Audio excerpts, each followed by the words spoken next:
सबसे पहले आप पत्रकार बंधु भाइयों को हमारा सादर नमस्कार। आपका स्वागत अभिनंदन है। और जहाँ तक चनारी विधानसभा की बात है तो हम जो भी होगा इस विधानसभा के लिए मैं करूँगी और ये करके दिखाऊंगी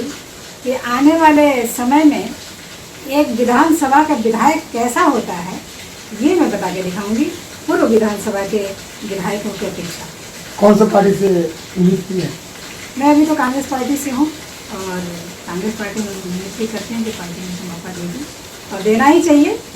क्योंकि जो भी पिछले भी जितने भी विधायक रहे हैं उनको भी देखी है जनता ने, हमारे चनारी विधानसभा के लोगों ने देखा है और मुझे भी देखा है और देख रहे हैं और आने वाले समय में भी देखेंगे। आप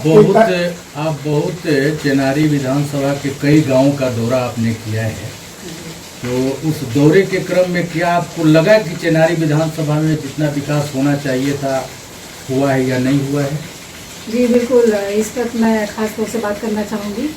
क्योंकि अभी जो मैं एकदम बिल्कुल ही ग्राउंड लेवल पे मैंने जाकर के काम किया है और देखा है इस चीज़ों को, और जनता में लोगों से, महिलाओं से लेकर के पुरुषों से लेकर इवन हमारे जो बच्चे हैं, जो स्टूडेंट हैं,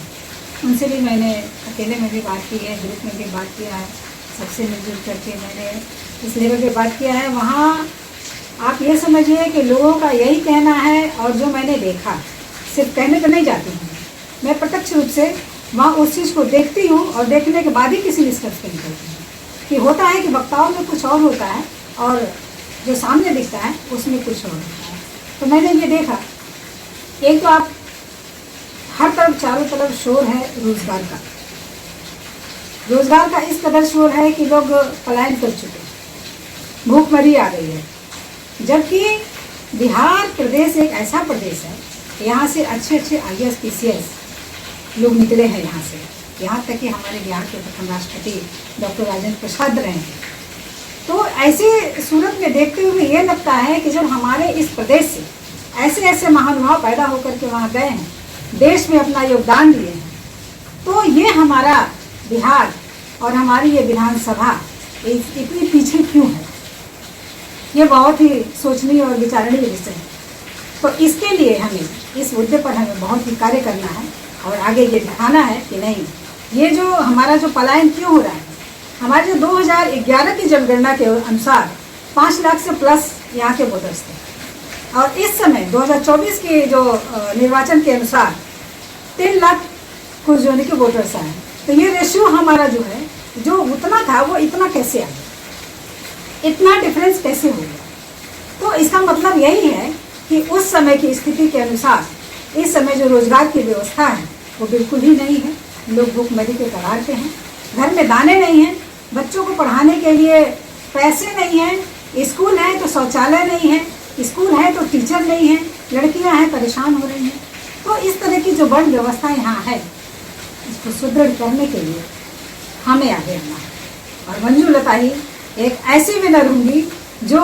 इस चनारी विधानसभा के लिए सही साबित है। चनारी विधानसभा में मैक्सिमम आप ही की पार्टी की वहाँ नेता रहे हैं, आप ही के लोग जिताते रहे हैं, लेकिन विकास नहीं होना किसको जुम्मेवार समझती है? देखिए, विकास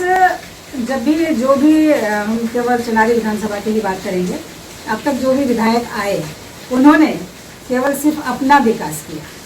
ना तो हमारी विधानसभा का विकास हुआ, ना यहाँ के लोगों का विकास हुआ। और जिस कांग्रेस के पार्टी के विधायकों की अगर आप बात करते हैं तो हमारे अभी